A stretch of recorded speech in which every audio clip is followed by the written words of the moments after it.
Sandi Marx, everyone.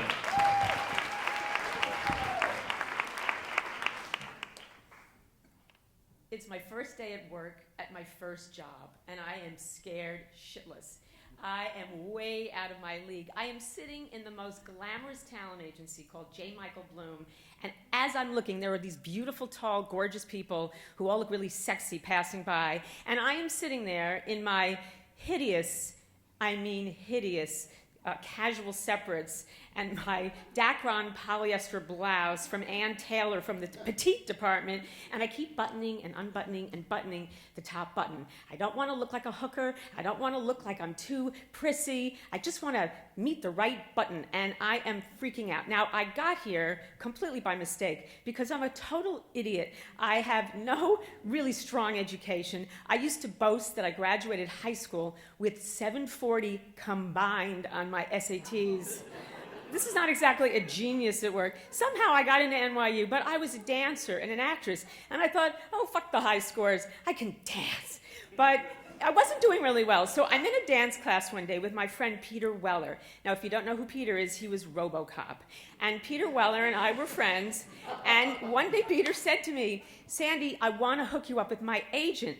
And I think right away, he thinks I have it. He thinks I have the heat. But no, he said, you're a people person, Sandi. You should be an agent, not an actress. Now, I could have been insulted, but how can you say no to a superhero who wears aluminum foil or some sort of aluminum siding? So I figure, okay. So I go meet Michael, and he introduces me to the staff, and now I'm sitting here. I got the job, completely unqualified. Okay, so my boss, his name is Steven. He's about 6'2". He comes out in a beige linen suit with beige buckskin shoes that match. He's gorgeous. He has a shock of gray hair, premature, a mustache that matches, and these huge blue marble eyes. I am smitten, and I get up, and he's all arms and legs. He's like big Tommy Toon, and he says, come on back, and he's totally flamboyant, and I march back. I would have gone off a cliff like Thelma and Louise with this guy. Now, here's the thing that you should know about me. I am a gay man that lives inside a straight woman's body. I just want to be him. I want to hang out with his friends. I want to laugh and throw my head back and make rude comments about other people. I want to be naughty. I just want... Okay, so Steven is showing me copy machine. That's where the files are with all the pictures and resumes, and this is the phone. I'm not listening. I'm just, oh my God, take me to your leader. I'm with you. Okay, we go in the office. Now, as time passes, I start really learning, and he's so sweet. He teaches me everything, how to speak to casting directors, how to pick great actors, what to look for, and even more importantly, how to cook soft shell crabs. And then he teaches me about sample sales. He is my personal gay boss, and I'm in heaven. And then we get involved in his personal life, and his boyfriends come up. He's dating this guy named Steven, who's in the Navy, and he shows up in his dress whites and the cap. He looks like Richard Gere in that movie, An Officer and a Gentleman. I have wandered through the poppy field, and I have plunked myself into the best emerald city I will ever find.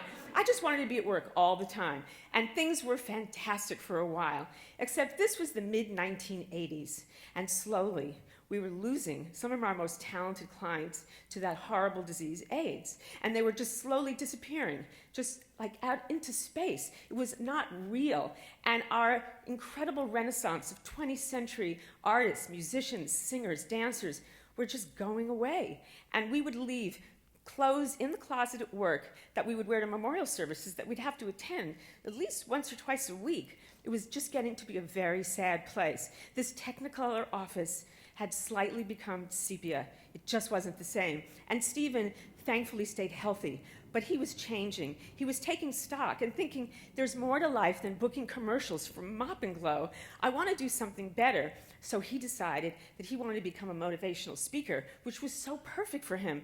And he said, you're ready. You're going to take over. Now, I'm still the idiot with the 740 on my SATs, but at 25, I became the youngest agent at the Michael Bloom agency, not knowing what the fuck I was doing. But I figured, I'll make it up as I go along. I'll just act like Steven and throw my head back and laugh. Now, one of the greatest adventures that Steven and I had, because I couldn't give him the kind of knowledge he was giving me, was this one thing we did every single day. It was all I had for him. We would lock the door, and I would teach him the entire opening combination to a chorus line. So Stephen and I would pop our heads and fan kick, jazz hands, and that was the happiest we ever were. And I said, you got to do one more for the road, Stephen, before you leave. And we did. We did one last opening number. We were two singular sensations. And then he was off. And then I took over. And 2 years later, I left with 3 partners and opened up my own company called SEM&M. And we were pretty successful. But that first day we were opening, I was so nervous. I was still an idiot. I still didn't know what I was doing. And I got a package, big, white, beautiful tulips in a big wooden box. Straight, tall tulips, white. I sat it on my desk. I didn't have to open the card to know it was from Stephen. And all it said was, you'll be great, just keep the joy, love what you do. This is what you were meant to be doing. And I did, and I loved it for years. Now, I must say, I had some miraculous events, like going to the Grammys and pushing Grace Jones at the food line at the buffet and dancing with Tony Bennett. And I even put Marissa Tomei into a malfunctioning gown at a party.